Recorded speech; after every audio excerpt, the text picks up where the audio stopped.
En cuanto se levanta una excepción en un proceso de negocio, también se indica a través de un mensaje, a través de un texto, el motivo de la excepción. Para vincular el texto de la excepción con el texto que podemos crear como objeto en ABAP, es por la utilización de la clase de mensaje, que la tenemos que incorporar también con una vinculación en la definición de la clase de excepción, y también para disponer de lo que serían las traducciones de estos textos en diferentes idiomas dependiendo del idioma de ejecución de la aplicación. Primero, en el paquete de desarrollo nos dirigimos por la opción de los objetos disponibles en el repositorio ABAP para crear una clase de mensajes con message para filtrar en el tipo de objeto, y seleccionando message class iremos a crear la clase de mensaje message class local, y en este caso el nombre de la clase de excepción le podemos asignar la misma descripción para ir con lo que sería la asignación de la orden de transporte, donde disponemos de los identificadores de cada mensaje, cada número o cada ID, y después el texto del mensaje. Podemos utilizar lo que sería 001, el primer identificador, para indicar el texto, the user, y aquí si queremos asignar variables que reemplazamos en tiempo de ejecución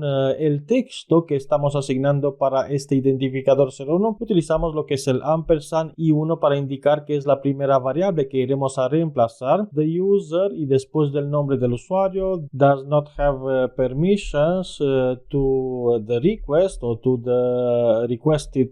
resource, y después asignamos otra variable ampersand 2 y el punto para finalizar este mensaje o este texto. Lo guardamos y lo tenemos que asociar con lo que sería la clase de excepción, y en el momento en el que se levanta una excepción en el método constructor, cuando este objeto se crea, se puede vincular este texto con las variables incluso que se pueden reemplazar en tiempo de ejecución, por ejemplo el identificador del usuario, y dependiendo del tipo del recurso solicitado también podemos reemplazar la variable con el número 2 que tenemos en este texto de mensaje. Lo que tenemos que hacer primero es lo siguiente: ampliar o disponer de una constante que nos permite indicar la clase de mensaje junto con el identificador o el número que tenemos en la clase de mensaje. Esto lo podemos realizar si bajamos para disponer de lo que sería este default ID de la estructura de la constante que vimos en la anterior sesión. Si navegamos a esta definición en la interfaz, podemos copiar esta constante tal cual, la copiamos y la llevamos dentro de lo que sería la definición en la encapsulación pública de nuestra clase de excepción. Aquí es donde con control V pegamos esta definición de la constante para reemplazar el default text ID con el nombre de la constante. Le podemos indicar no out, es decir, no disponemos de la autorización para acceder a un determinado recurso, y para el componente message ID le tenemos que indicar el identificador o la clase de mensajes que hemos creado. Esta misma de aquí la podemos copiar, ZMC locally, para indicar que se trata de esta clase de mensaje con el identificador 001. Después estos atributos reflejan o tenemos que vincular atributos que tenemos dentro de la clase para que en tiempo de ejecución este texto de la clase de mensaje ZMC locally con este identificador pueda reemplazar lo que serían los atributos o variables que tenemos dinámicas en el texto que hemos indicado. Entonces el atributo de este tipo se puede vincular con un atributo que tenemos definido a nivel de la misma clase, es decir, aquí empezamos con la definición de los atributos. Data MV, le podemos indicar message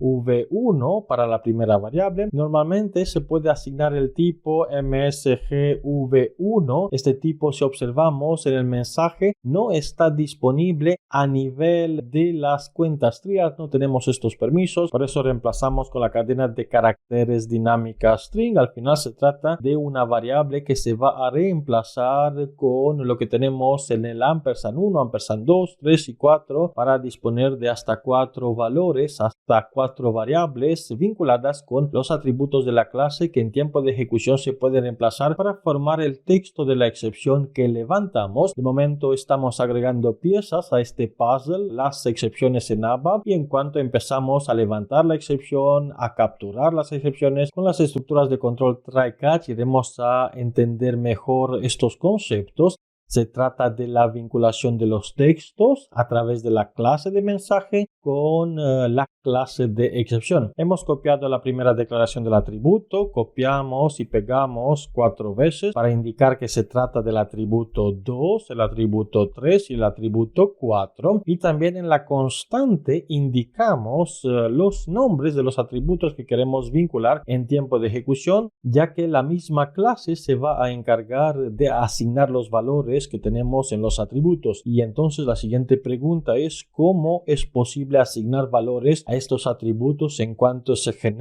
instancia una excepción de la clase que estamos definiendo? Pues esto sería ampliando lo que es el método constructor para indicar que iremos a tener pues estos mismos parámetros que tenemos de los atributos de la clase. Lo copiamos, lo pegamos aquí para modificarlos con optional, porque estos valores pueden ser opcionales. No disponemos o no necesitamos de todos los valores, porque tal como vimos incluso en el mensaje, en el texto que hemos creado, solo necesitamos los atributos, pero si preparamos la clase para que sea utilizada en otros tipos de constantes que podemos definir a nivel de la clase. Es decir, en la misma clase podemos definir otras constantes, como puede ser la siguiente, por ejemplo, no access to the resource, no authorization, la autorización y el acceso a un recurso, no resource.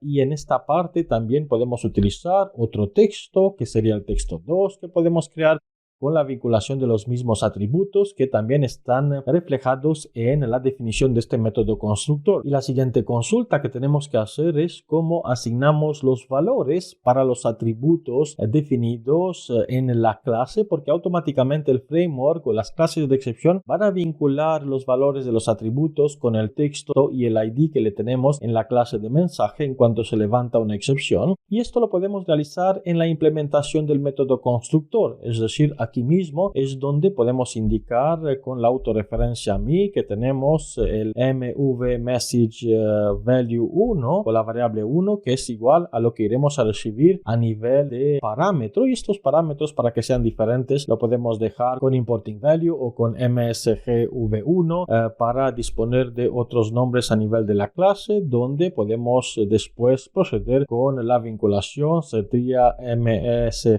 messageValue1. Copiamos este texto, lo replicamos 4 veces para indicar que aquí se trata del segundo parámetro, del tercer parámetro, del cuarto parámetro, y lo mismo con los atributos. Vinculamos lo que serían los valores en el momento de la creación, es decir, cuando se levanta una excepción de este tipo a través del método constructor. Por la definición que tenemos, pasamos los valores de los mensajes dependiendo del texto del mensaje. Este text ID que tenemos aquí lo podemos pasar con la constante de la clase, es decir, primero esta constante no_out, la siguiente es no_resource, es decir, podemos levantar la misma excepción con diferentes mensajes para el tipo de la excepción. Aquí faltaría crear pues el mensaje 002, no access to the resource, y le pasamos lo que sería el recurso al que no tiene acceso el usuario. Y así en adelante para vincular lo que serían los textos de las clases de mensajes con la definición de las constantes a nivel de la clase de excepción, para disponer de estos textos en tiempo de ejecución en cuanto levantamos la excepción. Pieza del cuadro que aún no tenemos, no hemos visto cómo levantar la excepción. Lo que hemos aprendido en esta sección es cómo vincular los textos de los mensajes con el tipo de excepción que levantamos.